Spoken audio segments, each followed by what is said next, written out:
Today we're going to talk about one of my favorite things that I own, and that's my Universal annual pass. But we're also going to talk about the price hikes. So I got an email saying that I could renew my annual pass, and it gave me the rate that I could renew at. And I was like, is that with my discount? Because you get a renewal discount, right? So once I clicked on it, I started looking through it, and I realized that the prices had increased pretty dramatically. When I bought my preferred pass in 2022, it was $540. That same pass is now going to be $630. Within the last couple of weeks, Universal has raised the prices of their annual passes, and it's been by about 20%. And of course, we're used to price increases, and that's fine. You know that they're going to increase the prices of annual passes, especially with Epic Universe coming up in 2025. But I feel like it was a very dramatic increase. So let's talk about whether annual passes are still worth it in 2023. So Universal offers 4 tiers of annual passes, starting with a very basic seasonal pass and going all the way up to Premier Pass, which has some great benefits. If you're wondering if there are any extra benefits included now, the answer is no. But just because there aren't new benefits doesn't mean that the benefits aren't worth it, because Universal has pretty good annual passes. One of my favorite reasons to get an annual pass that applies to all tiers of annual passes is going to be the hotel room discounts. They are fantastic. You need to go to the link that I've linked down below and check out the actual discounts. You can do this even if you don't have an annual pass yet. We actually booked our first hotel with an AP discount before we even got our annual passes, and then we purchased the annual passes. You just have to have them at check-in. This is a great way to save money, and it's one of the reasons that I definitely think an annual pass from Universal is worth it, because it doesn't matter what tier of annual pass you have, you can get these discounts on your hotel rooms. So the seasonal and the power passes both have blockout dates, which isn't the best, because if you're looking for an annual pass, most people have jobs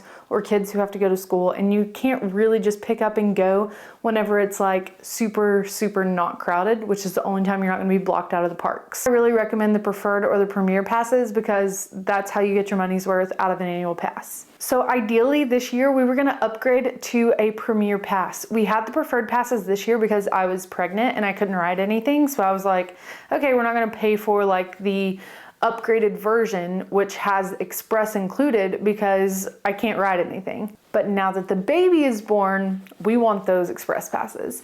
So when I looked to renew, the price of renewal was actually the price of a regular annual pass from last year. If you're not a Florida resident, the Premier Pass is going to cost you $905. That gets you park-to-park admission from Universal Studios and Islands of Adventure, no blackout dates, you get express after 4, and you get a ticket to Halloween Horror Nights. And one of the best perks that no one ever talks about for annual passes is the parking perks. If you have Premier, you get preferred parking and you get free valet parking. Another reason I would recommend the top 2 tiers of annual passes is because you get discounts on your food and your merch as well, which actually kind of adds up when you're in the parks. Just make sure that you actually put your information in for your annual pass when you're doing a mobile order, or you ask them to scan it, because if you don't get that discount. I think we might be sticking with our preferred annual pass this year. It'll be $630, and it will come with theme park admission with no blackout dates. We will get early park admission with this tier of annual pass, but there are some blackout dates on that. However, it doesn't really matter to us because we always stay on site, and if you stay on site, you're gonna get early theme park admission anyways. You do not get express after 4 with this pass, but you do get free self-parking. You get discounts on special event tickets, food, and merch purchases. The lower 2 tiers of annual passes are gonna have more blackout dates. The seasonal pass will be $425, and the power pass is gonna be $475. You get park-to-park admission, but blackout dates do apply to those, and early park admission not included with either of these tiers of annual passes. With the Power Pass, you can get 50% off of your parking. With the Seasonal Pass, you're not going to get any discounts on your parking. So if you're in a park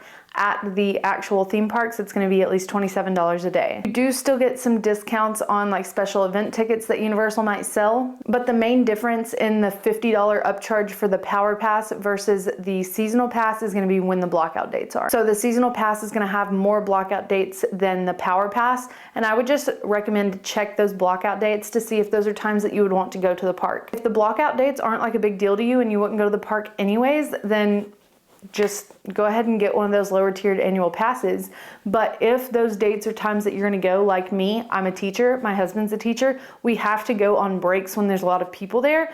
We need the higher tier of annual pass so that we're not blocked out of the parks. So I saw someone on TikTok breaking their annual pass down into like a daily cost, and I thought that's a really good way to look at it. Like, how much would I pay per day to have this kind of access to the theme parks? And if you don't live super close, obviously you can't go every single day, but just think of it as like, how much do I spend per day on coffee? Or how much do I spend per day on, like, I don't know, fast food?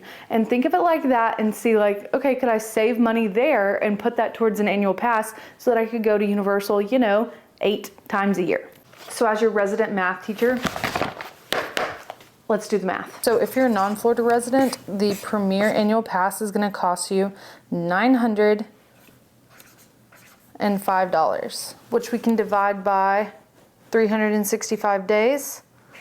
You're paying $2.50 a day to get into the theme parks at Universal Orlando. So to me, this seems like a no-brainer. With all of the discounts that you get, that is such a great deal on an annual pass. I know it's getting high up there. I know that it's getting kind of close to the price of a Disney annual pass. Now, I don't know how much more they can increase these prices when they open Epic Universe, because that's something that I've been thinking about. Maybe they're just doing smaller increases until they get to that price point that they want for Epic Universe, instead of just doing like a giant jump all at once. So here's what I'll say. If you're a Florida resident, get a pass. You can easily make it worth your money. A seasonal pass is literally 89 cents a day for a Florida resident. A power pass is $1.03 a day. A preferred pass is $1.45 a day, and a premier pass is $2.16 a day. Florida residents have the option of flex pay no matter what tier of annual pass you get, so it's definitely worth it if you're a Florida resident. If you're not a Florida resident, then you can do a flex pay option with all of them except for the seasonal pass. So if you're looking at flex pay as an option, it might just be worth it to go ahead and get that power pass instead of the seasonal pass. It's only $50 more total, and you'll have the option to pay it over the course of 12 months. The one thing I will say about FlexPay is that you cannot get a discount if you renew your annual pass with FlexPay. You have to pay in full to get the discount. So I think when we renew our annual passes, they're not up for renewal until December, but when we renew them, we will pay in full. That way we can get the 20%-ish discount on our annual passes, which kind of makes up for the fact that they increased the prices by 20%. If you're a Florida resident, go ahead and get the pass. It's so worth it if you live around Universal. If you don't live around Universal, if you are not in Florida or like Georgia, very close by, then you might want to consider how many times you could actually feasibly get to Orlando in a year. For us, if we go 3 times, then it's more than worth getting the highest tier annual pass. And we can kind of easily do that because we're an 8-hour drive or a really quick flight from Atlanta. All in all, as someone who goes to the parks more than twice a year, I definitely think that an annual pass is worth it, even with the price increase at Universal. Hopefully they're just doing this to kind of ease us into the transition of giving us Epic Universe, which is going to be so awesome in 2025. So let me know in the comments down below if you think an annual pass is worth it and in what tier you think is the best deal for you. I'm still not sure whether we're gonna upgrade to the Premier Pass or if we're gonna stay with the preferred. I've got some time to think about it, and Universal still has time to increase the prices before I have to decide. So if you like this video and you're interested in more Universal content, please subscribe to my channel so you won't miss another Universal video, and check out this video that I have linked here that I think you will like as well. Thank you guys so much for watching, and I'll see you in the next one. Bye. I hate that I did a peace sign just then, but I'm keeping it in. That was absurd.